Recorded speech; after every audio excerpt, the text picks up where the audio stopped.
ಪರಮಪೂಜ್ಯ ಜಗದ್ಗುರು ಶ್ರೀ ಶ್ರೀ ಶ್ರೀ ಡಾಕ್ಟರ್ ಬಾಲಗಂಗಾಧರನಾಥ ಮಹಾಸ್ವಾಮೀಜಿರವರ 79ನೆಯ ಜಯಂತಿಯ ಸಂದರ್ಭದಲ್ಲಿ ಬೆಂಗಳೂರು ಮಹಾನಗರ ಮಹಾಲಕ್ಷ್ಮಿ ಲೇಔಟ್ ಯಶವಂತಪುರದಲ್ಲಿ ಇಲ್ಲಿ ಸ್ಥಾಪನೆ ಮಾಡಿರ್ತಕ್ಕಂಥ ಪ್ರತಿಷ್ಠಾಪನೆಯ ಪರಮಪೂಜ್ಯ ಮಹಾಸ್ವಾಮೀಜಿಯವರ ಮೂರ್ತಿಗೆ ಈ ಭಾಗದ ಎಲ್ಲ ಗಣ್ಯರು, ಸಮಾಜ ಸೇವಕರು, ಹಿರಿಯರು, ಸದ್ಭಕ್ತರೆಲ್ಲ ಸೇರಿ ಪೂಜ್ಯ ಮಹಾಸ್ವಾಮೀಜಿಯವರ ಕೊಡುಗೆ, ಸಾಧನೆ, ಅವರ ತ್ಯಾಗ, ಅವರ ಪ್ರೀತಿ ಎಲ್ಲವನ್ನು ಸ್ಮರಿಸಿಕೊಳ್ಳಂಥ ಒಂದು ಸನ್ನಿವೇಶ.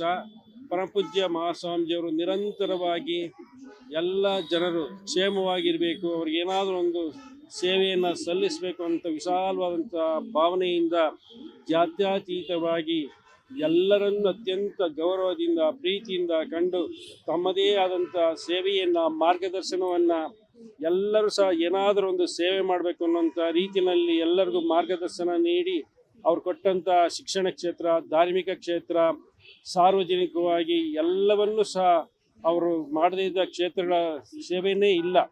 ಅಷ್ಟು ರೀತಿಯಲ್ಲಿ ಅವರು ಸೇವೆಯನ್ನು ಮಾಡಿ ಎಲ್ಲರ ಮನಸ್ಸಿನಲ್ಲಿ, ಹೃದಯದಲ್ಲಿ ಉಳಿದಿದ್ದಾರೆ.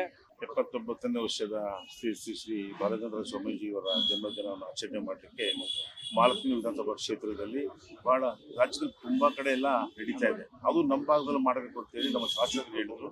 ಹಾಗೆ ಸ್ವಾಮೀಜಿಯನ್ನು ಕೇಳ್ಕೊಂಡು ಸ್ವಾಮೀಜಿಯವರು ಬಂದು ಇವತ್ತು ಪುಷ್ಪಾರ್ಚನೆ ಮಾಡಿದ್ದಾರೆ. ಸ್ವಾಮೀಜಿಯವ್ರ ಇತಿಹಾಸ ಇದೆ.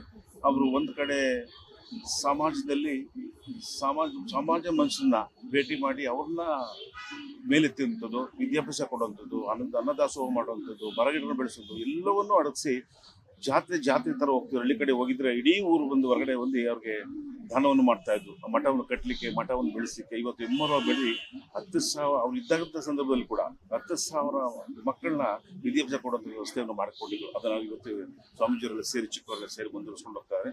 ಮತ್ತೊಮ್ಮೆ ಅವ್ರಿಗೆ ಜನ್ಮದಿನ ಶುಭಾಶಯವನ್ನು ಕೋರಿ ಮತ್ತೆ ಹುಟ್ಟು ಬರಲಿ ಕರ್ನಾಟಕದಲ್ಲಿ ಅಂತ ಹೇಳಿ ನನ್ನ ಪ್ರಾರ್ಥನೆ. ಇವತ್ತು ಪರಮ ಪೂಜ್ಯ ಶ್ರೀ ಶ್ರೀ ಬಾಲಗಂಗಾಧರ ಸ್ವಾಮೀಜಿಯವರ ಒಂದು ಜನ್ಮ ಜಯಂತಿ ಅಂಗವಾಗಿ ಮಹಾಲಕ್ಷ್ಮಿ ವಿಧಾನಸಭಾ ಕ್ಷೇತ್ರದಲ್ಲಿ ಅವರ ಪ್ರತಿಮೆಗೆ ಪುಷ್ಪಾರ್ಚನೆ ಮಾಡುವುದರ ಮುಖೇನ ನಮ್ಮ ನೆಚ್ಚಿನ ಶಾಸಕರಾದ ಗೋಪಾಲಣ್ಣವ್ರ ನೇತೃತ್ವದಲ್ಲಿ ಕಾರ್ಯಕ್ರಮ ನಡೀತು. ಹೇಳ್ತಾರಲ್ಲ, ಯಾವತ್ತು ನಾವು ಹುಟ್ಟುವಾಗ ಉಸಿರಿರ್ತದೆ, ಆನಂತರ ಹೆಸರಿರ್ತದೆ ಅಂತ. ಅದಕ್ಕೆ ಸಾಕ್ಷಿಯಾಗಿದ್ದು ನಮ್ಮ ಬಾಲಗಂಗಾಧರನಾಥ ಸ್ವಾಮೀಜಿಯವರು. ಇನ್ನೂ ಸಾವಿರಾರು ವರ್ಷಗಳು ಹೋದ್ರು ಅವರು ಮಾಡಿದಂಥ ಸೇವೆ, ಜನರಿಗೆ ಕೊಟ್ಟಂಥ ಒಂದು ಮಾರ್ಗದರ್ಶನ ಇರ್ಬೋದು, ಅಥವಾ ಶಿಕ್ಷಣ ಕ್ಷೇತ್ರ ಇರ್ಬೋದು, ಧಾರ್ಮಿಕ ಕ್ಷೇತ್ರ ಇರ್ಬೋದು, ಮುಂದಿನ ಪೀಳಿಗೆಗೂ ಕೂಡ ಅದು ಕಂಟಿನ್ಯೂ ಅಂದರೆ ಮುಂದುವರ್ಸ್ಕೊಂಡು ಹೋಗುವಂಥದ್ರಲ್ಲಿ ಅವರ ಪಾತ್ರ ತುಂಬ ಬಹುಮುಖ್ಯವಾದದ್ದು. ಅವರ ಅನುಯಾಯಿಗಳಾಗಿ ನಾವು, ಅವರ ಮಾರ್ಗದರ್ಶಕರಾಗಿ ನಾವುಗಳೆಲ್ಲ ನಮ್ಮ ಜೀವನವನ್ನು ಮುಂದುವರ್ಸ್ಕೊಂಡು ಹೋದರೆ ಕೆಲವೊಂದು ಕಡೆ ನಮ್ಮ ಜೀವನದಲ್ಲೂ ಒಂದು ಶಾಂತಿಯ ನೆಮ್ಮದಿಯನ್ನು ಕಾಣಬಹುದು ಅಂತ ನಾನು ಈ ಮೂಲಕ ಹೇಳಲಿಕ್ಕೆ ಇಷ್ಟಪಡ್ತೀನಿ.